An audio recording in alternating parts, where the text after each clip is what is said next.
Good morning. Morning మ్యాగజైన్కి స్వాగతం. ప్రముఖ దినపత్రికలో వస్తున్న వార్తల వెనుక జరుగుతున్న పరిణామాలు చూద్దాం. ఈనాడు చూస్తే ఆపరేషన్ సింధూర్ నుంచి దేశీయ క్షిపణుల దాకా స్వీయ శక్తిని చాటిన భారత్, భైరవ్ బెటాలియన్ సత్తా, సూర్యాస్త్ర ప్రతాపం, రాష్ట్రపతి గౌరవవందనం, ఘనంగా రిపబ్లిక్ డే పెరేడ్, ముఖ్య అతిథులుగా EU నేతలు, భారత్తో సుస్థిర ప్రపంచం సాధ్యమైన ఉర్సులా వ్యాఖ్య, పాల్గొన్న ప్రధాని ఖర్గే, రాహుల్. భారత 77వ రిపబ్లిక్ డే వేడుకలు సోమవారం దేశవ్యాప్తంగా ఘనంగా జరిగి వాడవాడలా మువ్వన్నెల జెండా రెపరెపలాడింది. భారత స్వీయ శక్తి ప్రదర్శనకు ఢిల్లీలోని కర్తవ్య పద్ వేదికైంది. ముఖ్య అతిథులైన EU నేతలు ఉర్సులా వాండర్లిన్ కోస్టా సాక్షిగా రాష్ట్రపతి ద్రౌపది ముర్ము గౌరవ వందనం స్వీకరిస్తున్న మన బలగాలు తమ సైనిక శక్తిని చాటాయన్నటువంటి వార్తని హైలైట్ చేశారు. లేకపోతే ప్రాజెక్టులు కొనసాగుతున్నాయి, సంస్థలు బలోపేతమవుతున్నాయి, ప్రజల్లో విశ్వాసం కనిపిస్తోంది, రాష్ట్రం మళ్ళీ కోలుకుంటోంది, మార్పు మొదలైంది, దృఢ సంకల్పంతో పనిచేస్తున్నాం, సమాన అవకాశాలు గల సమాజాన్ని నిర్మిస్తున్నాం, పౌరులకు వేగంగా సేవలు, 10 సూత్రాల అమల్లో పురోగతి సాధించాం, రాజధాని అమరావతిలో తొలిసారి రాష్ట్ర స్థాయి గణతంత్ర వేడుకలు, జాతీయ జెండా ఆవిష్కరించిన గవర్నర్ అబ్దుల్ నజీర్ అంటూ కొన్ని సంవత్సరాలుగా రాష్ట్రానికి స్పష్టమైన దిశ లేకుండా పోయింది, రాజధాని నిర్మాణం ఆగిపోయింది, ఆర్థిక విశ్వాసం సడలిపోయింది, అభివృద్ధి ప్రాజెక్టుల కొనసాగింపులేమి పెట్టుబడిదారుల నమ్మకాన్ని క్షీణింపజేసింది, ఆర్థిక స్థిరత్వాన్ని బలహీనపరిచింది. ఇట్లాంటి సవాళ్ళంటిని ఎదుర్కొంటూ ఆర్థిక స్థిరత్వాన్ని పునరుద్ధరించేందుకు, నమ్మకాన్ని పునర్నిర్మించేందుకు మా ప్రభుత్వం దృఢ సంకల్పంతో పనిచేస్తుందని గవర్నర్ అబ్దుల్ నజీర్ అన్నారు. ప్రజల ఆశలు ఆకాంక్షలు నెరవేర్చడం, అభివృద్ధి పునరుద్ధరణ లక్ష్యంగా ప్రభుత్వం ఆవిష్కరణ సంస్కరణ సమీక్షలను చేపడుతోందని పేర్కొన్నారు. ఈ ప్రయత్నాలన్నింటి వల్ల ఫలితాలు స్పష్టంగా కనిపిస్తున్నాయి, ప్రాజెక్టులు కొనసాగుతున్నాయి, సంస్థలు తిరిగి బలోపేతం అవుతున్నాయి, ప్రజల్లో విశ్వాసం ఏర్పడుతోంది, రాష్ట్రం కోలుకుంటోంది, మార్పు ప్రయాణం మొదలైందని పేర్కొన్నారు అన్నటువంటిది హైలైట్ చేశారు. లేకపోతే పట్టణాల్లో మౌలిక వసతులు మరింత మెరుగ్గా 52,000 కోట్లతో అభివృద్ధి పనులకు ప్రణాళికలు, 20 ఏళ్ల అవసరాలు తీర్చేలా ప్రతిపాదనలు, తాగునీరు, డ్రైన్లు, రోడ్లు, ప్రజారోగ్యం, వీధి దీపాలకు ప్రాధాన్యం, కేంద్ర రాష్ట్ర ప్రభుత్వాలు ఉమ్మడి రోడ్ మ్యాప్, పట్టణీకరణతో పెరుగుతున్న జనాభా అవసరాల మేరకు మౌలిక సదుపాయాలను మెరుగుపరిచేందుకు ప్రభుత్వం ప్రణాళికలు సిద్ధం చేస్తుంది, రహదారులు, వరద నీటి కాలువలు, తాగునీరు, వీధి దీపాలు, ప్రజారోగ్యం తదితర అంశాలు, పట్టణ వాసులను ప్రస్తుతం అందిస్తున్న సేవల్లో లోటు భర్తీ చేయడంతో పాటు వచ్చే 20 ఏళ్ల అవసరాలు తీర్చేలా కార్యాచరణ రూపొందిస్తోంది. కేంద్ర పథకాల సమర్థ వినియోగంతో పాటు పుర నగరపాలక సంస్థల నిధులతో పట్టణాల్లో మెరుగైన సేవలు అందించవచ్చని ప్రభుత్వం భావిస్తోంది. 2028 నాటికి 52,000 కోట్లతో ప్రతిపాదిత పనులు పూర్తి చేయాలని యోచిస్తోంది అన్నటువంటి వార్తని హైలైట్ చేశారు. అయితే 3 నెలలు 54 ప్రాజెక్టులకు శంకుస్థాపనలు, 3.71 లక్షల కోట్ల పెట్టుబడులు, 1.24 లక్షల మందికి ఉపాధి కార్యాచరణ సిద్ధం చేసిన అధికారులంటూ ఒప్పందాలు కుదుర్చుకున్న కొన్ని ప్రాజెక్టుల గ్రౌండింగ్పై రాష్ట్ర ప్రభుత్వం దృష్టి పెట్టింది. ఏడాది మొదటి 3 నెలల్లో 54 ప్రాజెక్టులకు శంకుస్థాపనలు చేసిన అధికారులు ప్రణాళికలు రూపొందించారు. వాటిలో ఇప్పటికే 8 కంపెనీలకు శంకుస్థాపనలు నిర్వహించారు. ఇంకా 41 కొత్త MOUలు, ఇప్పటికే ఉత్పత్తిలో ఉన్న 5 కంపెనీల విస్తరణ ప్రాజెక్టులు గ్రౌండింగ్ చేసే అధికారులు కసరత్తు చేస్తున్నారు. వాటి ద్వారా జనవరి, ఫిబ్రవరి, మార్చి నెలల్లో 3.71 లక్షల కోట్ల పెట్టుబడులు రాబోతున్నాయి అన్నటువంటి వార్తని హైలైట్ చేశారు. ఇకపోతే పౌష్టికాహార లోపమే అతిపెద్ద సమస్య, చౌకధరల దుకాణాల ద్వారా ఇస్తున్న బియ్యం, గోధుమలు సరిపో, విటమిన్లు, ప్రోటీన్లు ఆహారంలో భాగం కావాలి, ఉపాధి హామీకి నిధుల తగ్గింపుతో పేదరిక నిర్మూలన లక్ష్యం నెరవేరదు. ఈనాడు ముఖాముఖిలో నోబెల్ పురస్కార గ్రహీత అభిజిత్ బెనర్జీ, భారతదేశానికి పౌష్టికాహార లోపమే అతిపెద్ద సమస్యని, ప్రజల ఆహారంలో ప్రోటీన్లు, మాంసకృత్తు లోపం ఎక్కువగా ఉందని, దానివల్ల ఆరోగ్యపరంగా ఇబ్బందులు ఎదురవుతున్నాయని నోబెల్ పురస్కార గ్రహీత అభిజిత్ బెనర్జీ పేర్కొన్నారు. దేశ ప్రజలకు లభిస్తున్న చౌకధరల దుకాణాల ద్వారా పంపిణీ చేస్తున్న బియ్యం, గోధుమలు సరిపోవన్నారు. ప్రోటీన్లు, విటమిన్ల మిళితమైన పౌష్టికాహారాన్ని అందుబాటులోకి తెచ్చేందుకు ప్రభుత్వాలు చొరవ తీసుకోవాలన్నారు. దేశవ్యాప్తంగా బడి పిల్లలకు గుడ్లు ఇవ్వడం వల్ల తక్కువ ఖర్చుతో పోషకాహారం అందించవచ్చని చెప్పారు. కేంద్ర ప్రభుత్వం త్వరలో ప్రవేశపెడుతున్న బడ్జెట్ ప్రభావవంతంగా ఉండాలన్నారు అన్నటువంటి వార్తని హైలైట్ చేశారు. లేకపోతే కడలి కోతకు అడ్డుకట్ట, జియో ట్యూబ్ టెక్నాలజీతో రక్షణ గోడ, ఒకప్పుడు అక్కడొక ఇల్లు ఇక్కడో గుడి ఉండేవి, తీరం పొడవునా కొబ్బరి, సర్వీ తోటలు విస్తారంగా ఉండేవి, అవన్నీ కళ్ళెదుటే కడలి గర్భంలో కలిసిపోయాయి. పశ్చిమ గోదావరి జిల్లా నరసాపురం మండల పరిధిలో చిన్నమైన వానిలంక, బియ్యపు తిప్ప, పెదమైన వానిలంక గ్రామాల్లో తరచూ వినిపించే మాటలు ఇవి. కడలి అలల కోత, సముద్రం క్రమేపీ ముందుకొస్తుండటంతో ఊళ్ళకు ఊళ్ళే సముద్ర గర్భంలో కలిసిపోతున్నాయి. తీర ప్రాంత వాసులు గుండె కోతకు కారణమవుతున్న అలల ఉధృతికి అడ్డుకట్ట వేసేందుకు ఈ ప్రాంతంలో ప్రయోగాత్మకంగా కిలోమీటర్ మేర జియో ట్యూబ్ టెక్నాలజీతో రక్షణ గోడ నిర్మాణం చేపట్టారు. తీర ప్రాంతంలో కోత నివారణకు ఆంధ్రప్రదేశ్, ఒరిస్సా, తమిళనాడు రాష్ట్రాలు గతంలోనే జియో ట్యూబ్ టెక్నాలజీని వినియోగించారు. ప్రస్తుతం పశ్చిమ గోదావరి జిల్లాలను అదే సాంకేతికతను ఉపయోగిస్తున్నారు. పెదమైన వాని లంక, PM లంకసలో సముద్రపు కోతను నివారించేందుకు 2022లో కేంద్ర ఆర్థిక శాఖ మంత్రి నిర్మలా సీతారామన్ ఆదేశాలతో ఈ ప్రాజెక్టుకు అంకురార్పణ జరిగింది. డెలైట్ సంస్థ కార్పొరేట్ సామాజిక బాధ్యత నిధులు 13.5 కోట్లు మంజూరు చేయగా వైకాపా సర్కార్ నిర్లక్ష్యంతో పనులు ప్రారంభం కాలేదు. మద్రాస్ IIT నిపుణుల నమూనా సూచనల ఆధారంగా గత ఏడాది మేలో పెదమైన వాని లంకలో పైలట్ ప్రాజెక్టుకు 1 కిలోమీటర్ మేర వేస్తున్నారన్నట్టు అర్థని హైలైట్ చేశారు. లేకపోతే దోపిడీకి ఆక్సిజన్ అందిస్తున్నారు, వచ్చే 3 ఏళ్లలో 100 కోట్లకు పైగా భారం, వైకాపా నాయకులకు భారీగా ముడుపులు, విజిలెన్స్ నిగ్గు తేల్చిన చర్యలు శూన్యం. రాష్ట్రంలోని ప్రభుత్వ బోధనాసుపత్రులు, కొన్ని సర్కారు ఆసుపత్రులు ఆక్సిజన్ కొనుగోలు పేరుతో భారీ దోపిడీ జరుగుతోంది. దీన్ని అడ్డుకోబోతే వచ్చే 3 ఏళ్లలో ప్రభుత్వ ఖజానాపై 100 కోట్లకు పైగా భారం పడుతుందని విజిలెన్స్ నిగ్గు తేల్చింది. కర్నూలుకు చెందిన Sribharat pharma medical oxygen distributor సంస్థ రాష్ట్రంలోని బోధనాసుపత్రులు, కొన్ని ఇతర సర్కారు ఆసుపత్రులకు లిక్విడ్ మెడికల్ ఆక్సిజన్ సరఫరా చేస్తుంది. ప్రైవేట్ ఆసుపత్రులు కొనుగోలు చేస్తున్న ఎల్ఎంఓ ధరలతో పోలిస్తే బోధనాసుపత్రులు సదరు సంస్థకు రెట్టింపుకి మించి చెల్లిస్తున్నాయి. దీంతో ఖజానాకు ప్రతి నెల కోట్లలో నష్టం వాటితోందంటూ కొందరు విజిలెన్స్ అధికారులకు ఫిర్యాదు చేశారు. దీనిపై విజిలెన్స్ అధికారులు దర్యాప్తు చేస్తే దోపిడీ వెలుగు చూసిందన్నటువంటి వార్తని హైలైట్ చేశారు. ఇకపోతే మిస్టరీగా 400 కోట్ల దారి దోపిడీ కేసు. గుజరాత్ నుంచి మహారాష్ట్ర, గోవా మీదుగా తిరుపతి వైపు నోట్ల కట్టలతో వెళ్తున్న 2 కంటైనర్లు కర్ణాటకలో దారి దోపిడీకి గురయ్యాయన్న ఫిర్యాదు కలకలం రేపుతోంది. ఆ డబ్బు ఎవరో దోచేశారన్న కోణంలో మహారాష్ట్ర పోలీసులు దర్యాప్తు ప్రారంభిస్తే అట్లాంటి ఘటన జరిగినట్టు తమ దృష్టిలోనే లేదని కర్ణాటక చెబుతోంది. దీని మీద ఇరు రాష్ట్రాల పోలీసులు భిన్నమైన ప్రకటనలు చేస్తుండగా ఇది ఎన్నికల్లో పంచేందుకు తరలిస్తున్న సొమ్మని కాంగ్రెస్, బీజేపీలు పరస్పరం నిందించుకోవడం రాజకీయంగా వేడి రాజేసింది. వివిధ రాష్ట్రాల నుంచి, వివిధ వర్గాల నుంచి సేకరించిన సమాచారం ప్రకారం మహారాష్ట్రలో నాసిక్ గ్రామీణ ఠాణాలో డిసెంబర్ 17న సందీప్ దత్తా పాటిల్ అనే వ్యక్తి ఫిర్యాదు చేశాడు. అక్టోబర్ 22న విశాల్ నాయుడు, కిషోర్ సేఠ్ అనే వ్యక్తులు నన్ను కిడ్నాప్ చేశారు, వీళ్ళ వెనకాల ఉన్నది విరాట్ గాంధీ. అక్టోబర్ 22న 400 కోట్లతో వెళ్తున్న 2 కంటైనర్లు దోపిడీకి గురై, పైగా సొమ్ము కాజేసింది నేనేనంటూ వాళ్ళిద్దరు నెలన్నర పాటు నన్ను వేధించారు. వాళ్ళ నుండి తప్పించుకుని వచ్చి ఫిర్యాదు చేస్తున్నానని పేర్కొన్నాడు. ఫిర్యాదు కంటే ముందు సందీప్ దత్తా వీడియో కూడా పోస్ట్ చేశాడు. అందులో 1000 కోట్లు దోపిడీకి గురైనట్టు ప్రస్తావించాడు. ఈ వీడియో వైరల్ కావడంతో మహారాష్ట్ర ప్రభుత్వం కేసు నమోదు చేసి తీవ్ర దృష్ట్యా ప్రత్యేక దర్యాప్తు బృందాన్ని సిట్ ఏర్పాటు చేసింది. ఇప్పటి వరకు 6 అదుపులో తీసుకున్నట్టు సమాచారం. విచారణలో భాగంగా సిట్ అధికారి జనవరి 16న కర్ణాటకలోని బెళగావి జిల్లా ఖానాపుర పోలీస్ స్టేషన్కు లేఖ రాసి కేసు దర్యాప్తులో సహకరించాలని కోరారు. అంతమించి ఏ వివరాలు ప్రస్తావించలేదు. ఈ కేసుపై బెళగావి ఎస్పీ రామరాజన్ సోమవారం ఈనాడుతో మాట్లాడారు. ఈ ఘటన బెళగావి, గోవా మార్గంలోని చోర్లఘాట్ ప్రాంతంలో జరిగినట్టు చెప్తున్నారు. మాకు మహారాష్ట్ర సిట్ పంపిన లేఖలో ఏ సమాచారం లేదు. ఇండియన్ ఎవిడెన్స్ యాక్ట్ 32 ప్రకారం ఇది దాదాపు గాలివార్త కేసుగానే భావిస్తున్నాం. కేసు పెట్టేందుకు మా వద్ద ఎట్లాంటి రుజువులు లేవు. బాధితుల ఫిర్యాదు లేదు. కనీసం దోపిడీకి గురైన కంటైనర్ నెంబర్లు కూడా ఇవ్వలేదు. అయినా కేసు పూర్వాపరాలు కనుక్కోవాలని మా పోలీసులు మహారాష్ట్ర పంపాం. వాళ్ళకి అక్కడ అధికారులు సహకరించలేదు. వాళ్ళ అదుపులో ఉన్న నిందితులతో మాట్లాడేందుకు అనుమతి ఇవ్వలేదని చెప్పారు. మహారాష్ట్ర సిట్కి సహకరించేందుకు సిద్ధంగా ఉన్నామని, లేదంటే ఆ కేసు మాకు వదిలేసినా విచారిస్తామని ఎస్పీ స్పష్టం చేశారు. దీనిపై కర్ణాటక హోంమంత్రి డాక్టర్ జి పరమేశ్వరరావు కూడా స్పందించారు. మహారాష్ట్ర పోలీసులు మాకు ఏ సమాచారం ఇవ్వలేదు. మా డీజీపీ మహారాష్ట్ర డీజీపీతో మాట్లాడారు. వాళ్ళు కోరితే సహకరిస్తే ఇప్పటిదాకా మా పోలీసులు ఎవరు ఈ కేసు దర్యాప్తులో భాగస్వాములు కాలేదు. నాసిక్ పోలీసులు లేఖ పంపినందుకు వివరాల సేకరణకు మా పోలీసులను అక్కడికి పంపామని వెల్లడించారు. దారి దోపిడీ కేసు రాజకీయంగా మలుపు తిరుగుతోంది. ఈ సొమ్మును రానున్న అస్సాం, పశ్చిమ బెంగాల్, కేరళ ఎన్నికల నేపథ్యంలో కాంగ్రెస్ నేతలే తరలిస్తున్నట్టు బీజేపీ ఆరోపించింది. దీన్ని కర్ణాటక మంత్రులు ప్రియాంక్ ఖర్గే, సతీష్ జార్జిహోళీ ఖండించారు. ఈ దోపిడీ గురించి సమాచారం ఇచ్చింది మహారాష్ట్ర పోలీసులు. మహారాష్ట్రతో పాటు గోవాలో ఉన్న బీజేపీ ప్రభుత్వాలు ఈ కేసులో అరెస్ట్ అయిన వ్యక్తులు కొందరు గుజరాత్ వారు ఉన్నారు. అక్టోబర్ 22న ఘటన జరిగినట్టు చెప్తుండగా అది ముంబై కార్పొరేషన్ ఎన్నికలకు సన్నాహాలు చేస్తున్న సమయమని గుర్తు చేశారు. తరలిస్తున్న సొమ్ము పాత 2000 రూపాయల నోట్లని పోలీసులు అంటున్నారు. అవి నేడు చెల్లుబాట్లు లేవు కాబట్టి దీని విచారణ బాధ్యత కేంద్రమే తీసుకోవాలని మంత్రులు డిమాండ్ చేశారు.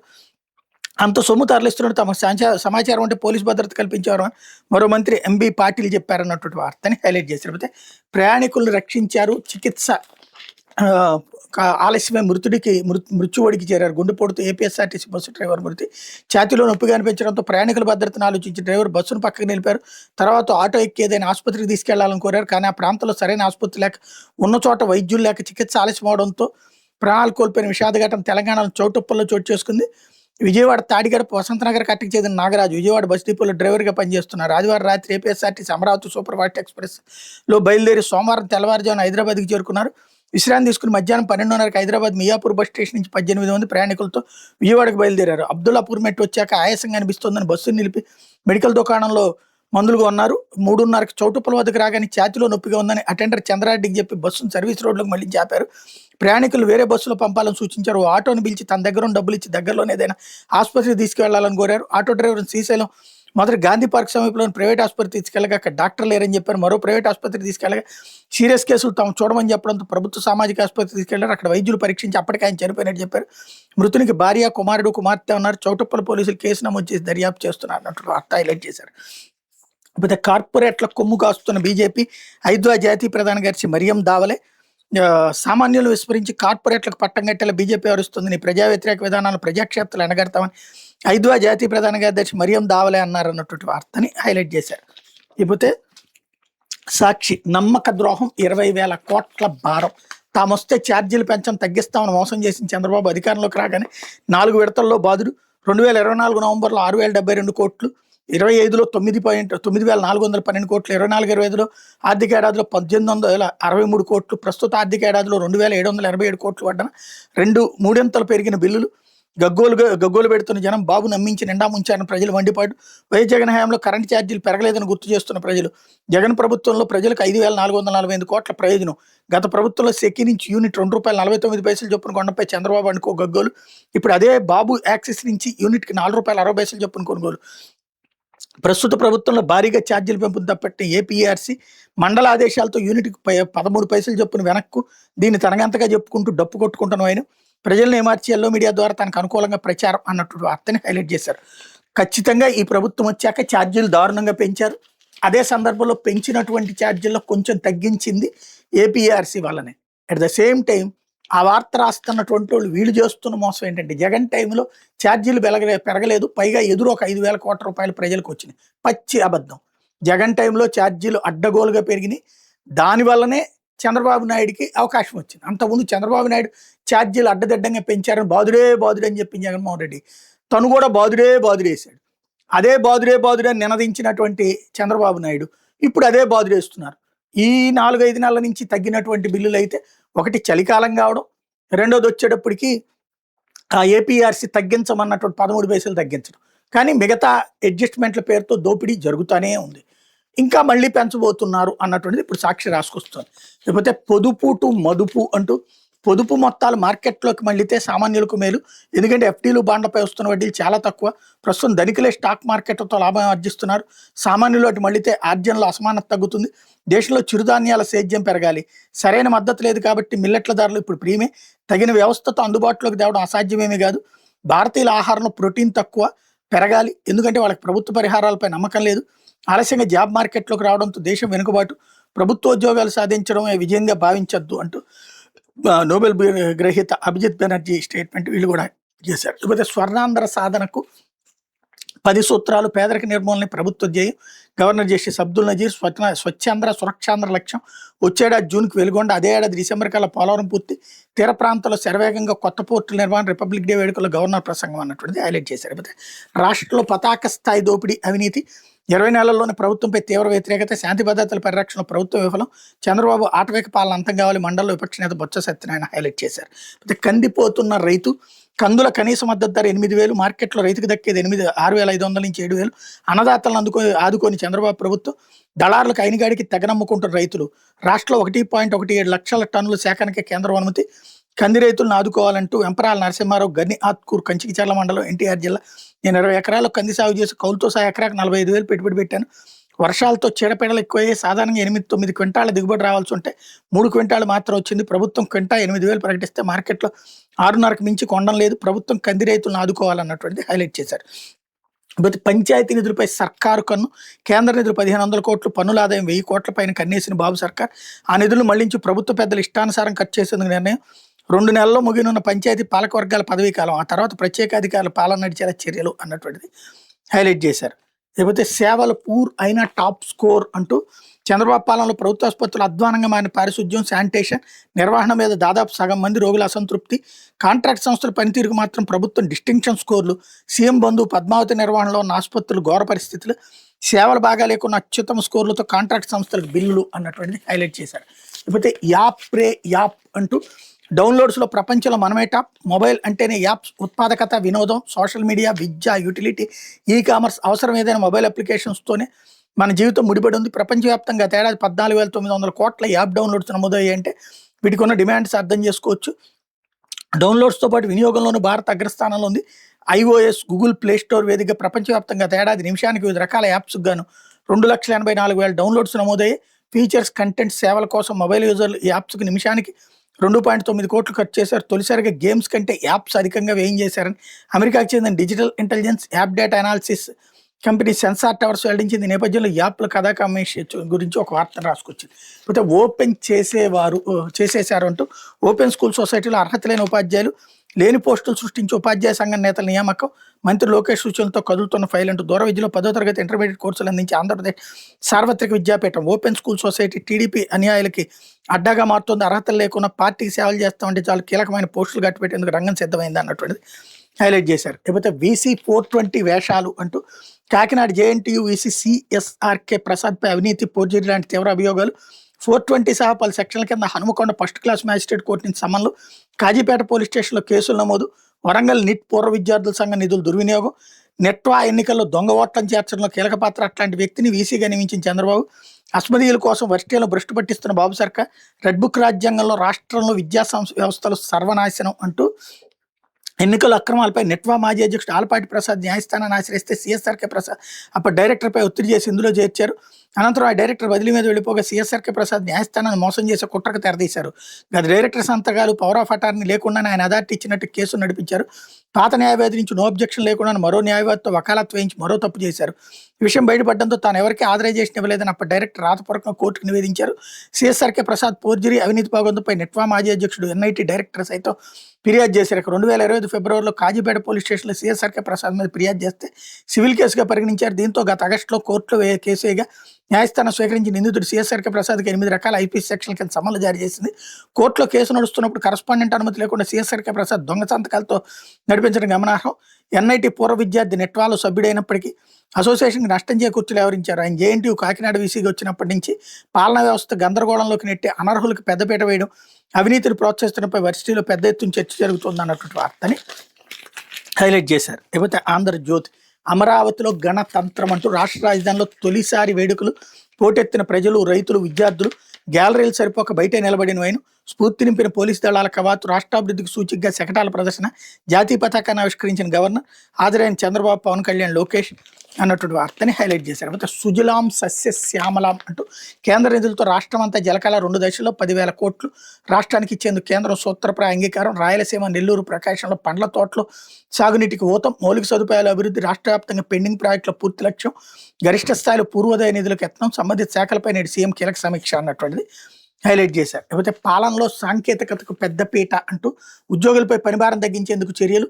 కృత్రిమ మేధతో త్వరితగతిన సమస్యల పరిష్కారం. టెక్నాలజీ డ్రివెన్ డెసిషన్ మేకింగ్ ఇయర్గా 2026. ఆర్టీజీఎస్ సమీక్షలో సీఎం చంద్రబాబు వెల్లడి అన్నటువంటిది హైలైట్ చేశారు. గ్రూప్ 2 పై నత్తనడక. గ్రూప్ 2 నోటిఫికేషన్ ప్రక్రియ 1 అడుగు ముందుకు 2 అడుగులు వెనక్కి అన్నట్టుగా సాగుతుంది. వైపు తుది ఫలితాల కోసం అభ్యర్థులు కళ్ళుగాయలు కాసేలా ఎదురు చూస్తున్నారు. మరోవైపు ఆలస్యమయ్యే కొద్ది కొత్తగా న్యాయ వివాదాలు పుట్టుకొస్తున్న. ఇటీవల హైకోర్టు ఆదేశాలతో ఫలితాలు వెలువరించే అవకాశం ఇచ్చిన ఏపీపీఎస్సీ పలు కారణాలతో దానిపై ముందుకెళ్లలేదు. దీంతో ఇప్పుడు రోస్టర్, క్రీడా, కోటా వివాదాలు ఫలితాలు వెల్లడికి అడ్డంకిగా మారే. నోటిఫికేషన్ జారీ చేసి 2 ఏళ్లు దాటిపోయిన ఇప్పటికీ తుది ఫలితాలను విడుదల చేయకపోవడంతో అభ్యర్థుల ఆవేదన పెరుగుతుంది. ఈ జాప్యం వల్ల ఫలితాలు పారదర్శకత లోపిస్తుందన్న కొత్త చర్చ కూడా తలెత్తుతుంది అన్నటువంటి వార్త హైలైట్ చేశారు. ఇప్పుడు వీళ్ళు ఏంటంటే అంతకుముందు ఎలక్షన్స్ ముందు మీకెందుకు మేము అన్నీ చేస్తామని చెప్పి ఇప్పుడు ఒక నాటకం ఆడతారనమాట. లిటిగేషన్ల మీద లిటిగేషన్లు పెట్టిస్తారు. అది నియామకాలు చేయడం ఇష్టం ఉండదు. ఎలక్షన్స్ ముందు నోటిఫికేషన్ ఇస్తారనమాట. మళ్ళీ ఇది ఒక గేమ్ నడుస్తూనే ఉన్నది. లేకపోతే 2 లక్షలు దాటుతున్నటువంటి తులం బంగారం దాంట్లో ఉన్న తులం బంగారం. అంతర్జాతీయ ఫండ్లో తొలిసారి $5,000 మార్కును దాటిన ట్రాయ్ ఔన్స్ బంగారం ధర ఈ ఏడాది $7,000 దాటే ఛాన్స్. లండన్ బులియన్ అసోసియేషన్ అంచనా అన్నటువంటిది హైలైట్ చేశారు. అయితే అక్రమాల గుట్టు తేల్చరా అంటూ జగన్ ప్రభుత్వం నాటి ఇసుక బిల్లుల క్లియరెన్స్కు ఏపీఎండీసీలో కదలిక నిపుణులతో కమిటీ. జగన్ ప్రభుత్వం నాటి ఇసుక బకాయిల్ని చెల్లించేందుకు ఆంధ్రప్రదేశ్ ఖనిజ అభివృద్ధి సంస్థ సిద్ధమవుతోంది. నాడు అక్రమాలు జరిగిన ఆరోపణలు వచ్చిన నేతల ఒత్తిళ్లు, పీజీఆర్ఎస్లో వరుస ఫిర్యాదులతో ఒత్తిడి పెరుగుతుండటంతో బకాయిలను సెటిల్ చేయాలని నిర్ణయించినట్టు తెలుస్తోంది. ఇందులో భాగంగా బిల్లులు చెల్లింపై అధ్యయనం కోసం నిపుణుల కమిటీని ఏర్పాటు చేస్తూ ఏపీఎండీసీ ఎండీ ప్రవీణ్ కుమార్ తాజాగా ఆదేశాలు జారీ చేశారు. ఈ కమిటీలో గత జగన్ ప్రభుత్వంలో నియమితులు ఇప్పటికే ఎండీసీలో కీలక హోదాలను కొనసాగుతున్న vice president, MDP executive director, ముఖ్య ఆర్థిక అధికారి, ఫైనాన్స్ అకౌంట్స్ విభాగం చూసే డిప్యూటీ జనరల్ మేనేజర్, కంపెనీ కార్యదర్శి, ఆడిట్ విభాగం అధికారి సభ్యులుగా ఉంటారు. గత వైసీపీ ప్రభుత్వంలో ఇసుక అమ్మకాలను ప్రైవేట్ కంపెనీ జేపీ వెంచర్స్కి అప్పగించడానికి ముందు ఏడాది పైన ఏపీఎండీసీ నేతృత్వంలో ఇసుక నిర్వహణ జరిగింది. అప్పట్లో నాటి అధికార వైసీపీ నేతలు కొందరు తమ ప్రధాన అంశాలు బినామీలు ముందు పెట్టి ఇసుక కాంట్రాక్టులు తీసుకున్నారు. కొందరు నిజంగానే పారదర్శకంగా టెండర్లు దక్కించుకున్నారు. 19 సెప్టెంబర్ నుంచి 21 వరకు ప్రైవేట్ ఏజెన్సీ కాంట్రాక్ట్ ఇచ్చే వరకు ఏపీఎండీసీని ఇసుక వ్యాపారం చూసుకుంది అన్నటువంటి వార్తని హైలైట్ చేశారు. అయితే భారత్ EU స్వేచ్ఛ వాణిజ్య ఒప్పందం నేడే. తగ్గనున్న యూరోపియన్ కార్ల ధరలు. 15,000 యూరోలకు మించి ఉన్న కార్లపై సుంకాలు 110% నుంచి 40%, కాలక్రమంలో 10% తగ్గే అవకాశం. ఏడాదికి 2 లక్షల కార్లకు మాత్రం వర్తింపు. విద్యుత్ వాహనాలపై మాత్రం 5 ఏళ్ల పాటు సుంకాలు తగ్గింపు నాన్ ఇండియా. 5 ఏళ్ల తర్వాత వాటిపైన తగ్గించే అవకాశం. తగ్గనున్న Skoda, Audi, Volvo, Volkswagen, BMW, Benz, Land Rover, Defender ధరలు. లాంబోర్గిని, మసెరాటి, పోర్షా వంటి ఖరీదైన కార్లు అన్నటువంటి వార్తని హైలైట్ చేశారు. లేకపోతే గొడవ వద్దన్నాడని టీడీపీ కార్యకర్తపై వైసీపీ నాయకుల దాడి. ఏలూరు జిల్లా వేల్పుచర్ల గ్రామానికి చెందిన టీడీపీ కార్యకర్తపై వైసీపీ సర్పంచ్తో పాటు మరికొంతమంది కార్యకర్తలు దాడి చేశారు. ఈ ఘటనపై ముసునూరు పోలీసులు సోమవారం కేసు నమోదు చేశారు. వేల్పుచర్ల గ్రామానికి చెందిన బడుగు రంజిత్ కుమార్ ఆదివారం రాత్రి గ్రామ శివారు సింగవరం సెంటర్లో ఉన్నాడు. సమీపంలోని మద్యం దుకాణం వద్ద అదే గ్రామానికి చెందిన కొయ్యూరు నాగరాజు మరికొంతమందికి మధ్య గొడవ జరుగుతోంది. రంజిత్ కుమార్ చూసి గొడవలు ఎందుకంటూ వారికి సర్ది చెప్పాడు. దీంతో అతడితో నాగరాజు వాదనకి దిగి చేసుకున్నాడు. అక్కడి నుంచి రంజిత్ కుమార్ వెళ్ళిపోయిన కొద్దిసేపటికి నాగరాజుతో సర్పంచ్ పుట్టమోహన్ రావు, దుర్గారావు, కొయ్యూరు, ఏడుకొండలు, నాని, స్వామియేలు మరికొంతమంది కర్రలు కత్తులు పట్టుకుని బైకులపై రంజిత్ కుమార్ ఇంటి వద్ద అతన్ని చంపేస్తానని హల్చల్ చేశారు. గ్రామ పెద్దలు కలుగు చేసుకుని ఇరు వర్గాలతో మాట్లాడుతున్న నాగరాజుతో పాటు మరో 5గురు రంజిత్పై ఒక్కసారిగా దాడికి పాల్పడ్డారు. ఈ దాడిలో రంజిత్ గాయాలు కావడంతో నూజివీడు ప్రభుత్వ ఆసుపత్రికి తరలించారు. వివాదంలో పోలీసులు 11 మందిపై కేసు నమోదు చేశారన్నటువంటి వార్తని హైలైట్ చేశారు. అన్నా నా భూమిని ఆక్రమించారు అంటూ విమానాశ్రయంలో పవన్ వద్ద మహిళ కన్నీరు. కాకినాడ రియల్టర్పై ఫిర్యాదు. వెంచర్కి దారి కోసం రియల్ ఎస్టేట్ వ్యాపారి తన పొలాన్ని ఆక్రమించుకున్నాడు. కాకినాడకు చెందిన ప్రేమ్ కుమార్ అనే మహిళ డిప్యూటీ సీఎం పవన్ కళ్యాణ్ ఎదురు కన్నీరు మున్నీరైంది. పవన్ దంపతులు రాజధాని నుంచి హైదరాబాద్కి వెళ్ళడానికి సోమవారం గన్నవరం విమానాశ్రయానికి రాగా ఆయన కలవడానికి చాలా మంది మహిళలు అప్పటికే అక్కడికి చేరుకున్నారు. అయితే వాళ్ళు పవన్ సమీపానికి రాకుండా పోలీసులు రో పార్టీలను బ్యారికేడ్లను పెట్టి అడ్డుకున్నారు. వీఐపీ ప్రవేశ ద్వారం వైపు నుంచి పవన్ దంపతులు లోపలికి వెళ్తుండగా మహిళలు పవన్ అన్న అని పెద్దగా కేకలు వేశారు. ఆయన గమనించి వెందిరిగి వాళ్ళ వద్దకు వచ్చారు. వాళ్ళతో కరచాలనం చేశారు. కాకినాడకు చెందిన ప్రేమ్ కుమార్ అనే మహిళ ఆయన వద్ద కన్నీళ్లు పెట్టుకుంది. కాకినాడలో జాతీయ రహదారిని అనుకున్న తన పొలాన్ని రియల్ ఎస్టేట్ వ్యాపారి ఆక్రమించి రహదారి నిర్మించుకున్నాడు. దీని మీద పోలీసులకు సచివాలయ సిబ్బంది ఫిర్యాదు చేసినా పట్టించుకోవడం లేదని ఆమె వాపోయారు. దీనిపై ఆయన స్పందిస్తూ బాధితురాల నుంచి ఫిర్యాదు తీసుకుని తగిన చర్యలు తీసుకోవాలని అధికారులను ఆదేశించారన్నటువంటి వార్తని హైలైట్ చేశారు. ఇది దినపత్రికలో వచ్చిన వార్తలు వెనకాల జరుగుతున్న పరిణామాలు.